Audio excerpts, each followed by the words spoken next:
कर्तावे स्तोत्रम दैवंतिन स्तोत्रम। प्रभु यीशु मसीह के मीठे और मधुर नाम में आप सबों का स्वागत करता हूं। सभी को जय मसीह की। प्रभु भला है और उसकी करुणा सदा सदा की है।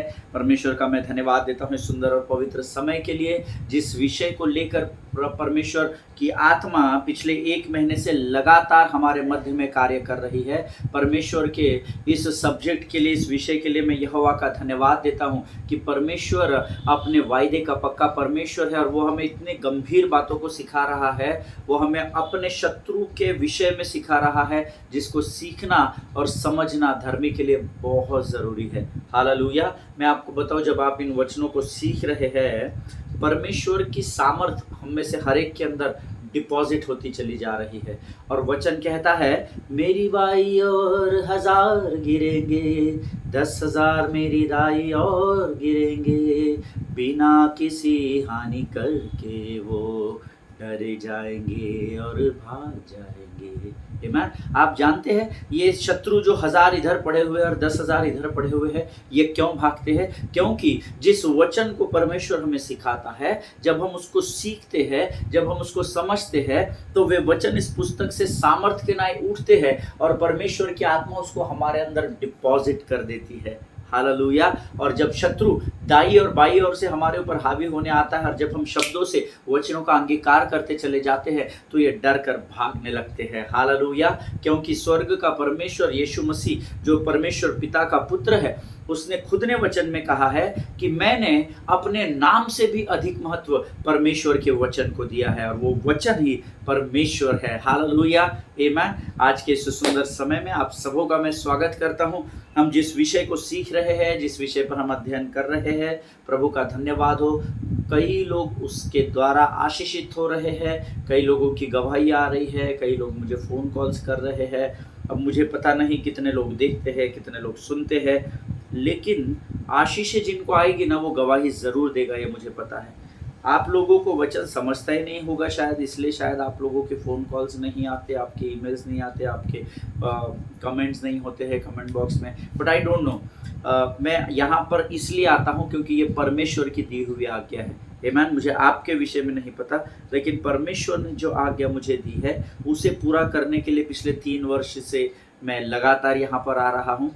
और जब तक प्रभु मुझे अगुवाई करता रहेगा, तब तक मैं यहाँ रोज़ आकर रोज़ वचन का प्रचार करूँगा। हालेलुया। आमीन। प्रिय, आइए आज फिर एक बार हम जिस विषय का अध्ययन कर रहे हैं, नो योर एनिमी, अपने शत्रु को जाने। और इस विषय में हमने बहुत सारी बातें सीख चुके हैं और आज फिर एक बार प्रभु की आत्मा इसी विषय से हमको एक परमेश्वर के इस पवित्र शास्त्र में शैतान के संबोधित किए गए एक नए नाम के विषय में हम सीखने जा रहे हैं। लेकिन इससे पहले रोज के नए हम अपने अपने पवित्र शास्त्र लेकर, अपने पवित्र शास्त्र के द्वारा वचनों को पढ़कर परमेश्वर की स्तुति और उसका गुणानुवाद करें। आमीन। आइए हम कुछ वचनों को पढ़कर प्रभु का धन्यवाद करें। आज हमने पढ़ने के लिए जो वचन चुने हैं वो पाए जाते हैं भजन संहिता 107 उसके 15 से लेकर 22 वचन हम पढ़ेंगे। Psalms chapter 107 and verses 15 to 22। भजन संहिता 107 उसके 15 से लेकर 22 वचन। वचन कहता है, लोग यहोवा की करुणा के कारण और उन आश्चर्य कर्मों के कारण जो वह मनुष्य के लिए करता है, उसका धन्यवाद करे, क्योंकि उसने पीतल के फाटकों को तोड़ा और लोहे के बेंडों को टुकड़े टुकड़े किया। मूढ़ अपनी कुचाल और अधर्म के कामों के कारण अति दुखित होते हैं। उनका जी सब भांति के भोजन से मिचलाता है और वे मृत्यु के फाटक तक पहुँचते हैं। तब वे संकट में यहोवा की दुहाई देते हैं और वहाँ सकेती से उनका उद्धार करता है। वह अपने वचन के द्वारा उनको चंगा करता और जिस गड्ढे में वे पड़े हैं उससे निकालता है। लोग यहोवा की करुणा के कारण और उन आश्चर्य कर्मों के कारण जो वह मनुष्य के लिए करता है, उसका धन्यवाद करें और वे धन्यवाद बलि चढ़ाए और जय जयकार करते हुए उसके कामों का वर्णन करें। हालेलुया। ये परमेश्वर के वचन है। प्रभु इन पढ़े हुए वचनों पर हम में से प्रत्येक को आशीष दे। वचन कहता है, लोग यहोवा की करुणा के कारण और उन आश्चर्य कर्मों के कारण जो वह मनुष्य के लिए करता है, उसका धन्यवाद करे। हालेलुया। जिनके सुनने के कान हो वो सुन ले। क्या आपका जीवन धन्यवाद का जीवन है? क्या आपका लाइफस्टाइल धन्यवाद के को देकर आप बिता रहे हैं क्या? या आप अपने आप से पूछना, कुड़कुड़ाने वाली जाति का भाग तो नहीं है आप और मैं? ये अपने आप को परखना प्रियो। आमीन। इससे अच्छा है कि शत्रु आपको परखे, आप अपने आप को परखिए, ताकि आप सत्य के भेद को जान सके। हालेलुया। वचन तो कहता है यहोवा की करुणा के कारण और वो आश्चर्य कर्म जो उसने हमारे जीवन में किए हैं उसके लिए धन्यवाद दे। पास्टर साहब, हमारे जीवन में तो कोई आश्चर्य कर्म हुआ ही नहीं, करुणा हुई है। हालेलुया। इसीलिए आप पृथ्वी पर जीवित पाए जाते हैं। दिन प्रतिदिन परमेश्वर की करुणा मेरे और आपके जीवन में नई होती चली जा रही है। ये एक कारण बहुत है प्रभु को धन्यवाद देने के लिए। जिस दशा में है ना उस दशा में धन्यवाद दे। अपने पास जो धन है ना उसको सामने रखे और उस पर हाथ रखकर प्रार्थना करे। आपके जो बैंक बैलेंसेस है ना उसके लिए प्रभु को धन्यवाद दे, उस पर हाथ रखे। प्रभु धन्यवाद, भले ही मेरे अकाउंट में इतना ही धन क्यों ना हो प्रभु जी, परंतु मैं धन्यवाद देता हूँ राजा, क्योंकि मैं जानता हूँ तू वो सामर्थ्य परमेश्वर है जो मेरे बैंक बैलेंसेस को, जो मेरी पूंजी को, जो मेरी जमा पूंजी को मल्टीप्लाई करने वाला परमेश्वर है। हालेलुया। ये एक कारण बहुत है, उसकी करुणा हमारे जीवन पर है और ये मेरी और आपकी जिम्मेदारी है कि मैं और आप उसकी महान करुणा के कारण और उसके उन आश्चर्य कर्मों के कारण जो उसने मेरे और आपके जीवन में किए हैं हम उसका लगातार धन्यवाद करें। आमीन। क्योंकि उसने पीतल के फाटकों को तोड़ा और लोहे के बेंडों को टुकड़े टुकड़े किया। पीतल का फाटक बहुत मजबूत होता है, लोहे के जो बेंडे होते हैं ना, जो सांकल होती है बड़ी, हमने देखा है, हम लोग टीवी में देखते हैं, मूवीज़ में देख चुके हैं, बड़े बड़े सांकलों में कैदियों को बांधा जाता है जिसका टूटना बहुत बहुत बहुत कठिन होता है। लेकिन वचन कहता है मैं और आप उससे भी अधिक मजबूत बंधनों में बंधे हुए थे, शत्रु के बंधनों में हम बंधे हुए थे, अंधकार में हम जकड़े हुए थे, हम सिरों को झुकाकर शत्रु के सामने गुलामी में पड़े हुए थे। लेकिन परमेश्वर ने लोहे के टुकड़ों को और पीतल के बेंडों को, पीतल के दरवाजे को और लोहे के बेंडों को तोड़कर हमें हमेशा के लिए आज़ाद कर दिया। और इसीलिए आज आप और मैं बड़े हियाव के साथ इस गीत को गा सकते हैं। मैं आज़ाद हूँ, मैं आज़ाद तेरे लहू से हुआ हूँ, टूटे सारे बंधन आज़ाद मैं हुआ हूँ, मैं आज़ाद तेरे लहू से हुआ हूँ। आमीन। परमेश्वर ने अपने लहू को उस कलवरी पर बहाया ताकि मैं और आप उन पीतल के दरवाज़ों से, उन लोहे के बेंडों से सुरक्षित हो सके, हम उनसे आज़ाद हो सके। हालेलुया। और ये कारण बहुत है कि उसने हमें अंधकार से निकाल कर ज्योति में लेकर आया। ये कारण हमें धन्यवाद देने के लिए बहुत अधिक है। हालेलुया।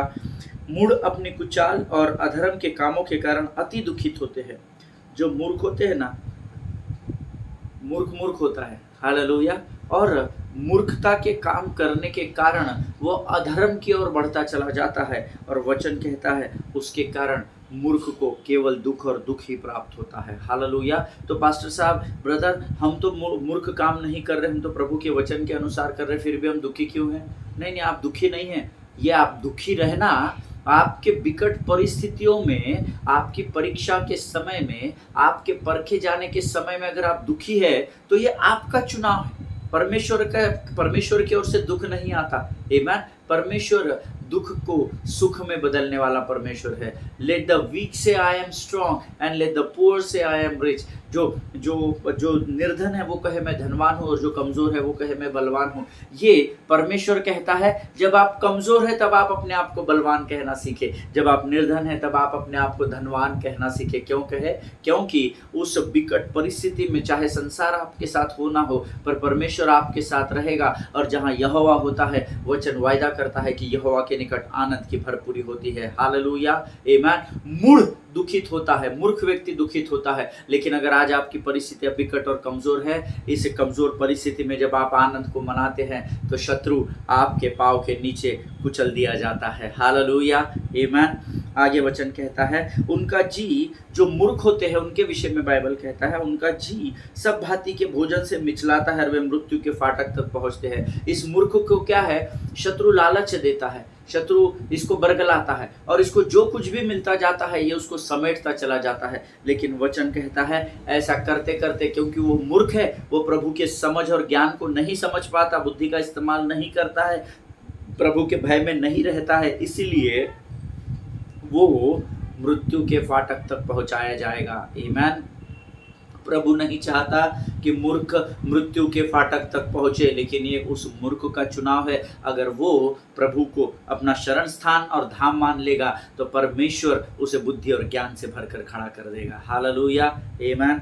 आगे वचन कहता है, तब वे संकट में यहोवा की दुहाई देते हैं और वह सकेती से उनका उद्धार करता है। उस संकट के समय में जब वो मृत्यु के फाटक तक भी पहुंच चुके हैं, अगर उस समय भी वो मूर्ख पश्चाताप करेगा, अगर उस समय भी वो अपने आपे में आकर अपने पिता से घुटनों पर आकर क्षमा मांगकर पश्चाताप करेगा, प्रभु का अंगीकार करेगा, तो परमेश्वर कहता है, परमेश्वर उस मृत्यु के फाटक से भी उसको निकाल कर लाएगा और सकेती से उसका उद्धार करेगा। हालेलुया, आमेन। और इसीलिए जो मृत्यु की फाटक की ओर बढ़ते चले जा रहे हैं, उनको बचाने की जिम्मेदारी मुझे और आपको दी गई है। कैसे? खींचकर जबरदस्ती नहीं लाना है, सुसमाचार का प्रचार कीजिए, क्योंकि प्रभु का वायदा है, वो जो मृत्यु के फाटक पर खड़े हैं वे सत्य को जानेंगे और सत्य उन्हें स्वतंत्र और आज़ाद करेगा, और फिर एक बार अंधकार से निकलकर वो ज्योति की चट्टान पर खड़े कर दिए जाएंगे। हालेलुया, आमीन। वह अपने वचन के द्वारा उनको चंगा करता और जिस गड्ढे में वे पड़े हैं उससे वह उन्हें निकालता है। हालेलुया। परमेश्वर यहोवा राफा है, चंगा करने वाला परमेश्वर है। वो केवल शरीर की बीमारी को नहीं परंतु मानसिक, आत्मिक, हर प्रकार की बीमारी से आज़ाद करने वाला मेरा और आपका परमेश्वर है। आमीन। और उन आश्चर्यकर लोग यहोवा की करुणा के कारण और उन आश्चर्य कर्मों के कारण जो मनुष्य के लिए करता है उसका धन्यवाद करे। हालेलुया। 15 वचन और 22 वचन 21 वचन लगभग सेम है। 15 वचन कहता है, लोग यहोवा की करुणा के कारण और उन आश्चर्य कर्म के कारण जो मनुष्य के लिए करता है उसका धन्यवाद करे। 21 वचन कहता है, लोग यहोवा की करुणा के कारण और उन आश्चर्य कर्मों के कारण जो वो मनुष्य के लिए करता है उसका धन्यवाद करे। तो क्या परमेश्वर के सेवक को, दाऊद को, कुछ लिखने के लिए नहीं मिल रहा था कि पास्टर साहब एक ही बात बार बार लिखे? नहीं, वो एक ही बात बार बार इसीलिए लिखी है ताकि आप और मैं इस बात को गंभीरता से लिखे, जो समझ सके। जब पवित्र शास्त्र में कोई भी शब्द बार बार लिया जाता है, किसी भी बात को बार बार दोहराया जाता है, याद रखिए, that is very very very very very important. यहोवा के करुणा के कारण और उन आश्चर्य कर्मों के कारण जो वह मनुष्य के लिए करता है उसका धन्यवाद करे।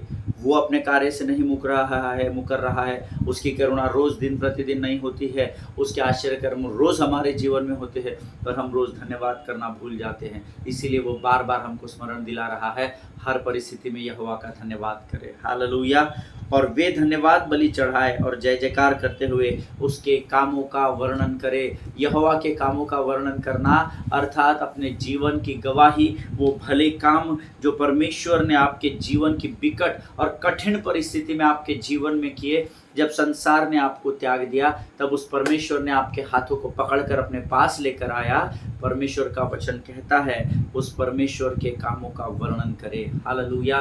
प्रभु इन वचनों को पढ़े जाने में आपकी सहायता और मदद करे, इन वचनों को समझने में आपकी सहायता और मदद करे। मैं प्रभु का धन्यवाद देता हूँ, ये वचन जो रोज़ दिन प्रतिदिन वो हमारे मध्य में लेकर आता है और इसको पढ़ने के द्वारा भी प्रभु हमें आशीष देता है, इसलिए मैं प्रभु का धन्यवाद करता हूँ। ये समय है प्रियो जब हम अपना समर्पण परमेश्वर को करेंगे और परमेश्वर की आत्मा के द्वारा जो वचन हमें सिखाए जा रहे हैं उसको हम ग्रहण करें। हालेलुया। आइए इस समय हम प्रार्थना करेंगे। खुदावंद प्रभु यीशु मसीह के मीठे और मधुर नाम के लिए हम तुझे धन्यवाद देते हैं पिता।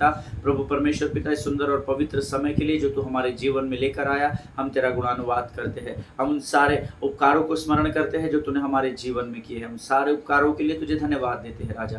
प्रभु आज के इस पवित्र समय में हम अपने शरीर, प्राण, आत्मा और बुद्धि को तुझे समर्पित करते हैं। पवित्र आत्मा तू और हमारे जीवन के ऊपर अपने संपूर्ण नियंत्रण को ले। प्रभु जी, हम प्रार्थना करते हैं उन तमाम बातों के लिए जो तू हमारे जीवन में करता है। प्रभु जी परमेश्वर पिता, आज के आने वाले वचन हमारे समझ में, हमारी बुद्धि, हमारे ज्ञान में बस जाने पाए, ऐसा तू होने दे राजा। पवित्र आत्मा तू और हमारे जीवन के ऊपर कंट्रोल कर। प्रभु जी अपने आप को यीशु मसीह के लहू में सुरक्षित करते हैं। शत्रु की हर एक युक्ति योजनाओं का खंडन यीशु नासरी के नाम से हम करते हैं राजा। प्रभु जी हमारे रुके हुए कार्यों को हम खुलने की आज्ञा यीशु नासरी के नाम से देते हैं। सफलता को यीशु नासरी के नाम से मैं अपने लोगों के जीवन में क्लेम करता हूँ। परमेश्वर सारी बातों में महिमा तुझको देते हैं। आगे के संपूर्ण समय को तुझे सौंपते हुए विनती को धन्यवाद के साथ हमारे उद्धारकर्ता जीवित परमेश्वर यीशु नासरी के मीठे और पवित्र नाम में मांगते हैं। सुनिए और बड़ी दया से ग्रहण करें। आमीन आमीन। हालेलुया। फिर एक बार यीशु नासरी के मीठे और मधुर नाम में आप सबों का मैं स्वागत करता हूं। प्रभु का मैं धन्यवाद देता हूं। हमने अब तक शत्रु के 5 अलग अलग नामों को सीख लिया है और मेरा विश्वास है कि वो सारे वचन परमेश्वर ने आपके आपके बुद्धि में, आपके विचारों में डिपॉजिट कर दिए हैं। जो गंभीरता से परमेश्वर के वचनों का आदर करेंगे, परमेश्वर उनके जीवन में गंभीर आशीषों को लेकर आएगा। हालेलुया। तू अपने किवाड़ को बंद कर और गुप्त में अपने पिता से जाकर प्रार्थना कर, तब तेरा पिता जो तुझे गुप्त में प्रार्थना करता हुआ देखेगा, तुझे उस प्रार्थना का उत्तर गुप्त में उसका प्रतिफल देगा। ऐसा परमेश्वर का वायदा मत्ती की किताब में है। हालेलुया। आप जो रोज यहाँ आते हैं, अपने समय को यहाँ व्यतीत करते हैं, आपका परिश्रम व्यर्थ नहीं जाएगा। हालेलुया, आमीन। आप अपने आप को सोच कर देखिएगा, पिछले 3 वर्षों से अगर लगातार आप यहाँ पर आ रहे हैं और वचनों को सुन रहे हैं, तो आप आपके 3 वर्ष पहले के जीवन को मापिएगा और आज आपकी आज की परिस्थिति को आप मापना। मैं आपको गारंटी देता हूँ, परमेश्वर ने आपके ग्राफ को नीचे नहीं, परंतु परमेश्वर आपके ग्राफ को ऊपर लेकर गया है। हालेलुया। इसी बात को कल मैं किसी के साथ जो लगातार इन वचनों को सुनते हैं उनके साथ बांट रहा था। इन दिनों में उस परिवार की परिस्थिति बहुत विकट है। वो बहन पिछले 1.5 साल से बेड रिडन है और उनकी परिस्थिति दिन प्रतिदिन खराब होती चली जा रही है, लेकिन बहुत सारा पैसा भी उनके बीमारी में खर्च हो गया है। लेकिन जब कल मैं उस परिवार से बात कर रहा था और उनको ये बात बोल रहा था कि आप अपने पुराने दिनों को सोचिएगा बहन, आपका ग्राफ परमेश्वर ऊपर ही लेकर गया होगा। वो बताने लगी कि भैया सब कुछ अच्छा चल रहा था, सडनली कुछ परिस्थितियां विकट हुई और उसके बाद फिर हमारा ग्राफ अब नीचे चला जा रहा है। मैंने बोला नहीं बहन, ग्राफ कभी भी नीचे नहीं जाता है, परिस्थितियां हमको नीचे दबाने की कोशिश कर रही है। लेकिन अगर आप इस डूबती हुई अंधकार की घोर तराइयों में भी चले तो हानि से नहीं डरना, ये प्रभु का वायदा है। आमीन। मैंने उनको एनकरेज कर रहा था कि आप सोचिए 3 वर्ष पहले जब आपने अध्ययन को शुरू किया या गंभीरता से प्रभु के वचनों को पढ़ना और समझना सीखने का प्रयत्न शुरू किया, तब आपकी परिस्थिति क्या थी? तब उनका खुद का घर भी नहीं था। परमेश्वर उनको खुद के घर में लेकर आया, जो उन्होंने सोचा भी नहीं था कि हमारा कभी खुद का घर हो गया। उनका प्रॉपर्टी डिस्प्यूट में था, परमेश्वर ने बड़े अद्भुत तरीके से उस डिस्प्यूट को भी खत्म कर दिया। फिर उनके बहुत सारी परिस्थितियां, बहुत सारे विकट परिस्थितियां उनके जीवन में आई, लेकिन परमेश्वर उनको उनमें से निकालता गया। और मैंने उस बहन से कहा, बहन सडनली एक परिस्थिति ऐसी आई कि शत्रु के जाल में आप फंस गए और आप अभी थोड़ा नीचे की ओर है। इसका अर्थ ये नहीं कि यहोवा की आंखें आप पर नहीं लगी हुई है, ये आपके परखे जाने का समय है। लेकिन अय्यूब की पुस्तक 23 अध्याय 8 वचन में लिखा है, जब मैं इस परिस्थिति से परख कर निकलूंगा तो मैं फिर एक बार सोने के समान चमक उठूंगा। हालेलुया। जब मैं उनसे बात कर रहा था वो रोने लगी, उन्होंने परमेश्वर से क्षमा मांगी और उन्होंने कहा, पास्टर मैं आपसे वायदा करती हूँ कि आज से मैं भले ही अपने मृत्यु से मैं लड़ रही हूँ, भले ही मैं बेड रिडन हूँ, लेकिन मैं हर परिस्थिति में यहोवा का धन्यवाद करूँगी। हालेलुया। प्रियो, मैंने उनसे कहा, मेरा नहीं, परमेश्वर का धन्यवाद करना जिसने मुझे सटीक समय पर आपसे कम्युनिकेट कराया और मैं आज आपसे बात कर सका। आमीन। प्रियो, परमेश्वर का वचन व्यर्थ ठहर कर जमीन पर नहीं गिरेगा। आमीन। हमने शत्रु के 5 अलग अलग स्वभाव को, कैरेक्टर्स को देखा। आज मैं आपको 6वां नाम उसका बताऊंगा जो पवित्र शास्त्र में लिखा गया है। और ये जो 6वां नाम है, Bible says he is the prince of this world. वो इस संसार का, है ना, इस संसार का सरदार है, ऐसा लिखा है। ही is the prince of this world. वो इस संसार का सरदार है। इसमें बहुत सारे लोगों को कंफ्यूजन है। वो इस संसार का सरदार है, प्रभु भी बोलता है कि पृथ्वी और आकाश का अधिकार मुझे दिया गया है। फिर ये भी बोल रहे हैं कि इस संसार का सरदार तो शैतान है। कई लोगों से हमने सुना है, कई पासबानों ने इसको प्रचार किया है। और मैं जब इस नाम को प्रभु ने मुझे बताया, मैं भी कंफ्यूज था। मैं भी सोचने लगा, इस संसार का सरदार अगर शैतान है तो फिर परमेश्वर तो कहता है कि पृथ्वी और आकाश का सारा अधिकार मुझे दिया गया है। तो क्या इस पृथ्वी के लिए इस पृथ्वी के लिए शैतान और यीशु मसीह लड़ रहे हैं? क्या लड़ ही नहीं सकते? शैतान की औकात ही नहीं है प्रभु के सामने खड़े रहने की। और मैं इस पर मनन करने लगा। मैं चाहता हूँ आप एक वचन पढ़े, 6वां character, he is the prince of this world. वो इस संसार का सरदार है, ऐसा पवित्र शास्त्र ने उसको संबोधित किया है। आमीन। Now how the book of John chapter 12 and verse 31 हम पढ़ेंगे। यूहन्ना की इंजील उसका 12 अध्याय उसका 31 वचन। यूहन्ना की पुस्तक उसका 12 अध्याय उसका 31 वचन।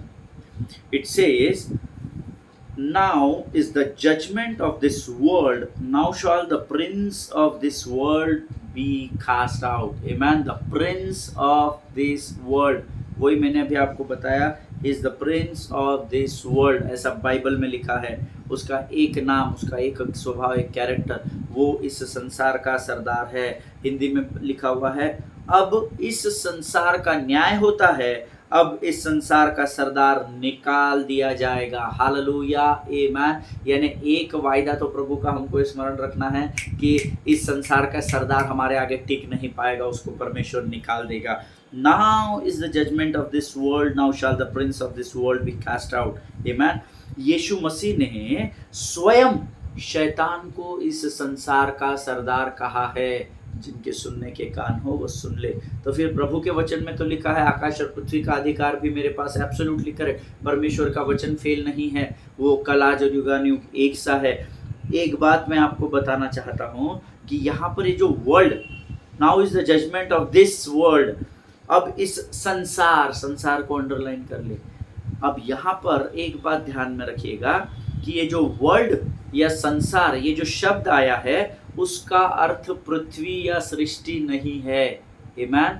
ये संसार जो शब्द आया है, पवित्र शास्त्र के इस वचन के अनुसार इसका अर्थ पृथ्वी नहीं है। तो फिर कौन सा संसार है, हम सीखेंगे। The Bible says the earth is still the Lord's. आमीन। परमेश्वर का वचन कहता है कि पृथ्वी अभी भी परमेश्वर की ही है। हालेलुया, आमीन। पृथ्वी परमेश्वर की इसलिए है क्योंकि परमेश्वर ने इसे बनाया है। आमीन। और इस सृष्टि में, इस पृथ्वी में जो कुछ भी है वो सब अभी भी, आज भी परमेश्वर को ही बिलोंग करता है। हालेलुया। इस संसार का सरदार, संसार का अर्थ पवित्र शास्त्र के अनुसार, इस वचन के आधार के अनुसार सृष्टि नहीं है। अर्थ स्टिल इज द लॉर्ड्स। सृष्टि, पृथ्वी अभी भी परमेश्वर की है। पृथ्वी में जो कुछ भी है वो सब परमेश्वर का है। तो फिर ये संसार या वर्ल्ड क्या है पास्टर साहब? तो फिर ये संसार क्या है, ये वर्ल्ड क्या है? हम तो आज तक सोचते थे कि ये संसार यानी हमारा जीवन, ये पृथ्वी में जो कुछ भी है सब कुछ शैतान का है। नहीं नहीं नहीं, ये सब कुछ शैतान का था, लेकिन ये कब बदल दिया गया? जब यीशु मसीह ने कलवरी पर अपनी मृत्यु को दिया, उसके बाद जब वो अधलोक में गए और तीसरे दिन जी उठे, तो ये वो मुकुट, जो वो अधिकार जो उसने आदम से छीन लिया था धोखे के द्वारा, यीशु मसीह ने उस मुकुट को वापस शैतान से ले लिया। अधलोक की कुंजियां वापस उसने शैतान से ले ली, और तब से ये पृथ्वी फिर एक बार परमेश्वर की हो गई। हालेलुया, आमीन। तो फिर ये संसार या वर्ल्ड शब्द क्या है? फिर हम तो आज तक यही सोच रहे थे पास्टर साहब कि ये पूरी पृथ्वी यानी शत्रु की है। नहीं नहीं नहीं नहीं, the world is the system that is offering you. ये जो संसार की जो व्यवस्था है, जो आप पर थोपी जाती है, वो शत्रु के कब्जे में है। संसार शत्रु के कब्जे में नहीं है, ये सृष्टि शत्रु के कब्जे में नहीं है। ये सृष्टि जो है उस पर शैतान का अधिकार नहीं है। लेकिन इस पृथ्वी में जो नियम चलते हैं, इस पृथ्वी में जो व्यवस्था चलती है, इस पृथ्वी में जो एक सिस्टम चलता है, चाहे सोशल हो, पॉलिटिकल हो, सेंटिमेंट, किसी भी प्रकार की ये जो एक व्यवस्था इस पृथ्वी पर चल रही है, इस व्यवस्था के ऊपर शत्रु का अधिकार है। हालेलुया, इस बात को समझिएगा। आमीन। करप्शन हो गया, किसका अधिकार है? करप्शन परमेश्वर की ओर से आता है क्या? नहीं, ये कहाँ से आएगा? शत्रु की ओर से। सो जी, इस पृथ्वी पर जो एक सिस्टम चलता है, उस सिस्टम पर शत्रु का अधिकार है। आमीन। फॉर एग्जाम्पल, शैतान ने इस संसार में विद्रोह को किसने इंट्रोड्यूस किया? रिबेलियसनेस को। सबसे पहला रिबेल कौन था? सबसे पहला रिबेल वो स्वयं था, जिसका नाम पहले लूसीफर था। उसने परमेश्वर से विद्रोह किया, और लूसीफर से वो शैतान बन गया, वो सेटन बन गया, वो डेविल बन गया, वो टेम्पटर बन गया, वो डिस्ट्रॉयर बन गया, और वो प्रिंस ऑफ दिस वर्ल्ड बन गया। हालेलुया। और सबसे पहले उसने रिबेलियसनेस को अर्थात विद्रोह को इस पृथ्वी पर उसने इंट्रोड्यूस किया, ऐसा वचन में लिखा, हम सब जानते हैं। He is the first one to introduce rebellion, so the rebellious world against God is ruled by the devil. Amen. उसने क्या किया, सबसे पहले विद्रोह को इस पृथ्वी पर इंट्रोड्यूस किया और उस विद्रोह के आधार पर वो इस संसार के पूरे सिस्टम को चलाता है। उसने संसार में एक जहर डाल दिया, इस रिबेलियसनेस का, इस विद्रोह का एक जहर डाल दिया और उसके आधार पर ही अभी वो इस संसार पर राज्य कर रहा है। इस पृथ्वी पर उसका अधिकार नहीं है, इस पृथ्वी में जो कुछ भी है उस पर उसका अधिकार नहीं है, लेकिन उसका जो सिस्टम है, इस पृथ्वी पर जो सिस्टम चलता है, जिस तरीके से कार्य होते हैं, उन कार्यों पर उसका नियंत्रण है, इसलिए उसको इस संसार का अर्थात इस सिस्टम का सरदार कहा गया है। हालेलुया। अगर आप देखें तो शैतान इस संसार की राजनीति में पूरी तरह से टेक ओवर कर चुका है। इस संसार, भारत देश की नहीं, मैं सारे संसार की बात कर रहा हूँ। इस संसार के सामाजिक कार्यों पर, जो सोशल एक्टिविटीज़ होती है, उसमें वो पूरी तरीके से अंदर आ गया है। स्पोर्ट्स और कल्चरल थिंग्स जो होते हैं, जो खेल कूद के क्षेत्र है या जो सामाजिक क्षेत्र है, या जो कल्चरल बातें होती है, उसमें वो अंदर हो गया है। बिजनेस एक्टिविटीज़ में शत्रु पूरी तरह से मिलावट कर चुका है। हर जगह करप्शन है संसार में। करप्शन सिर्फ भारत देश में नहीं है, करप्शन संसार के हर कोने में है ना। इन सारे जो ये आपको ये जो सारी बातें मैंने बताई, फिजिकल, पॉलिटिकल, स्पोर्ट्स में, कल्चरल डिपार्टमेंट्स में, संसार के पूरे सिस्टम में इसने अपने जाल को फैला दिया है और इसीलिए वो आपको सब तरफ कार्य करता दिखाई देगा, सब तरफ कार्य करता दिखाई देगा। चाहे आप बिजनेस रहे, चाहे स्कूल डिपार्टमेंट्स, एजुकेशन डिपार्टमेंट, उसने संसार के पूरे सिस्टम को अपने अंदर रख लिया है और इसीलिए रिबेलियसनेस के कारण, और इसीलिए वो पूरा सिस्टम जो है संसार का, उसका नियंत्रण इसके हाथ में है। और इस नियंत्रण से बचने के लिए परमेश्वर ने हमें परमेश्वर का ये जीवित वचन दिया है जो हम अभी पढ़ रहे हैं। हालेलुया। प्रियो, शत्रु पृथ्वी पर नियंत्रण नहीं ले सकता, लेकिन पृथ्वी के सिस्टम पर जो उसका कंट्रोल है उसको संसार कहा जाता है। Hallelujah. Amen. Because the word says he is the prince of the world system. वो इस संसार का जो एक सिस्टम है, इस संसार का जो एक चलने का या इस संसार को बढ़ने का जो एक तरीका है, उस सिस्टम पर, उस तरीके पर उसने अपनी पकड़ को बना कर रखा है। हालेलुया।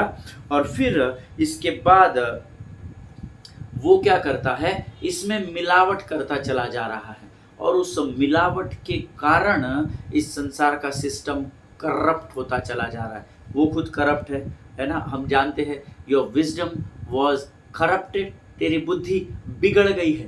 आमेन। और वो बुद्धि उसकी क्योंकि बिगड़ी है, वो इस संसार के सिस्टम पर नियंत्रण करने के द्वारा मनुष्य की बुद्धि को बिगाड़ने की कोशिश कर रहा है।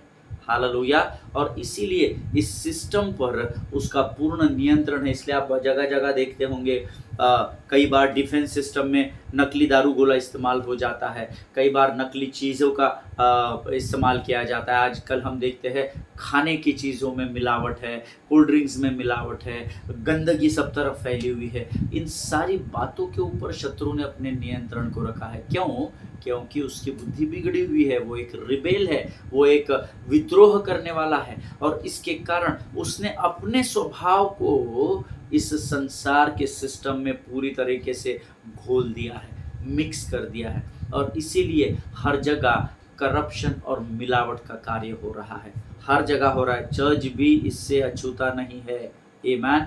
हर एक जगह पर, हर एक स्थान पर उसने करप्शन को डाल दिया है, मिलावट को कर दिया है, तोड़ जोड़ की बातों को कर दिया है और इस पर उसका नियंत्रण है। लेकिन प्रभु का धन्यवाद हो, परमेश्वर ने हमें ये वचन दिए हैं और प्रभु कहता है इस वचन को, इस व्यवस्था की पुस्तक को तेरे चित्त से तू कभी भी ना उतरने देना। तो दिन और रात इस पर ध्यान लगाए रखना। और जब हम दिन और रात इन वचनों पर ध्यान लगा कर रखते हैं प्रभु के लोगों, सटीक समय पर परमेश्वर हमारे अंदर डिपॉजिट उस वचन की सामर्थ को हमारे शब्दों के द्वारा बाहर निकालता है और हम उस मिलावट वाले स्थान में प्रभु की उपस्थिति को उत्पन्न कर देते हैं। हालेलुया। वो सुखदायक सुगंध जो हमारे शब्दों के द्वारा अधिकार के साथ पृथ्वी के वातावरण में घोला जाता है, एटमॉस्फेयर में जब ये शब्द का कंपन घोला जाता है तो वो दूषित वातावरण, वो मैला जो समय है या जो मैला एटमॉस्फेयर है, उसको परमेश्वर सुखदायक सुगंधित द्रव्य के नाय उसको एक्सेप्ट करता है और स्वर्ग से हमारे जीवन पर आशीष को उंडेलता है। हालेलुया। इसलिए आप देखिए कई बार जहाँ पर प्रभु की उपस्थिति होती है, आराधना हो रही है, वचनों के द्वारा उसकी उपस्थिति है, वहाँ पर परमेश्वर आश्चर्य कर्मों को और चिन्ह और चमत्कारों को करता चला जाता है। हालेलुया। ये शत्रु कितना भी एटमॉस्फेयर को गंदा और मैला क्यों न करे, परंतु परमेश्वर का वचन कहता है कि वो परमेश्वर जो आकाश और पृथ्वी का निर्माण करता है उसके लिए कोई भी बात असंभव नहीं है। हालेलुया, आमेन। सो आज हमने छठवें नाम को देखा, ही is the prince of this world. और मेरा पूरा विश्वास है आज शायद आप इस वचन की गहराई को सीख चुके होंगे। उसका इस पृथ्वी पर अधिकार नहीं है, परंतु इस पृथ्वी में जो सिस्टम है उस सिस्टम को इसने करप्ट करके अपने समान करके उसको मैला और गंदा कर दिया है, उसके ऊपर उसका नियंत्रण है। हालेलुया। अरे हम प्रभु के बच्चे, हमारे ऊपर कैसा उसका नियंत्रण हो सकता है? उसकी औकात भी नहीं है कि प्रभु की धर्मी को स्पर्श कर सके। लेकिन हमारे आसपास के जो हमारे बिजनेसेस है, हमारे कार्य है, हमारे बाकी काम है, उसको ये गंदा करके उसके द्वारा ये हम पर अटैक करता है और हमको भी अपनी ओर खींचने की कोशिश करता है। हालेलुया। लेकिन प्रभु का धन्यवाद हो जिसका वचन कहता है कि प्रभु का आनंद मेरी और आपकी ताकत बन जाता है। हालेलुया। आइए प्रियो, आज हम यहाँ पर इस अध्ययन को समाप्त करेंगे और हम प्रार्थना करेंगे, धन्यवाद देंगे प्रभु को इस नाम के लिए, इस वचन के लिए जो उसने हमें सिखाया और हमारे कंफ्यूज माइंड से आज हमें एक बहुत अच्छा क्लियरेंस दिया, इसलिए हम प्रभु का धन्यवाद देंगे। आइए हम प्रार्थना करें। खुदावंद प्रभु यीशु मसीह के मीठे और मधुर नाम के लिए धन्यवाद देते हैं राजा। प्रभु जी तेरी स्तुति करते हैं, प्रशंसा करते हैं राजा इस सुंदर समय के लिए राजा। प्रभु जी प्रार्थना करते हैं और धन्यवाद देते हैं आज के वचनों के लिए। तूने आज हमें सिखाया प्रभु कि कैसे ये इस संसार का सरदार कहलाता है राजा। प्रभु परमेश्वर पिता, हमने आज ये जो वचन सुने हैं ये हमारे जीवन के अंत तक हमारे स्मरण शक्ति में, हमारे हृदय मन और विचारों में बने रहे प्रभु, और तेरे सटीक समय में हमारे मुखों द्वारा इस पृथ्वी पर ये शब्द उंडेले जाए, जिसके द्वारा प्रभु वो सारा मैला दूषित सत्य परमेश्वर पिता हमारे पाँव के नीचे धराशायी होने पाए और सत्य इस पृथ्वी पर प्रकट होने पाए। प्रभु जी धन्यवाद देते हैं राजा इन वचनों के लिए। अपने शरीर, प्राणात्मा और बुद्धि को फिर एक बार तुझे सौंपते हैं। शत्रु के हर एक युक्ति योजनाओं का खंडन यीशु नासरी के नाम से हम अपने जीवन से करते हैं परमेश्वर पिता। आज का यह समय हमारे जीवन के लिए तो आशीष बनाकर तैयार किया, हम धन्यवाद देते हैं। अपने आप को यीशु मसीह के लहू में डुबोते हैं और विनती को धन्यवाद के साथ हमारे उद्धारकर्ता जीवित परमेश्वर यीशु नासरी के मीठे और पवित्र नाम में मांगते हैं। सुनिए और बड़ी दया से ग्रहण करें। आमीन। हालेलुया। परमेश्वर आप सबों को बड़ी बरकत और बड़ी आशीष दे। एक दूसरे के लिए प्रार्थना करते रहे। इजराइल के लिए ज़रूर प्रार्थना करें, अपने पासबानों के लिए, उनके परिवारों के लिए, सभी के लिए प्रार्थना करें। सभी को जय मसीह की। God bless you all.